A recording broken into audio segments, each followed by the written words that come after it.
पनवेल, नवी मुंबई, रायगड परिसरातील बातम्या पाहण्यासाठी आमच्या मी साक्षीदार या यूट्यूब चॅनलला सबस्क्राईब करा. ट्रकने कारला दिलेल्या धडकेत दोघे जण जखमी झाले. या अपघातात कारचे मोठ्या प्रमाणात नुकसान झाले. ट्रक क्रमांक GJ32V2023 वरील चालकाविरोधात पनवेल शहर पोलीस ठाण्यात 16 फेब्रुवारी रोजी गुन्हा दाखल करण्यात आला.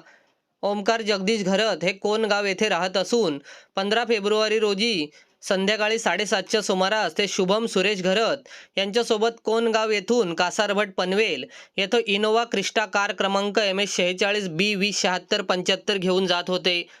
चिंचवण पनवेल येथे चर्चच्या समोर आले असता समोरून आलेला ट्रक क्रमांक GJ32V2023 हा विरुद्ध दिशेने भरधाव वेगाने आला आणि त्यांच्या इनोवा कारला जोरात ठोकर मारून अपघात केला.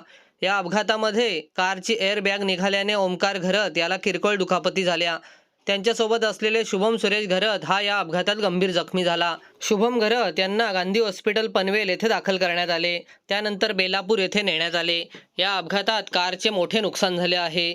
अपघाताप्रकरणी ट्रक क्रमांक GJ32V2023 वरील चालकाविरोधात पनवेल शहर पोलीस ठाण्यात गुन्हा दाखल करण्यात आला.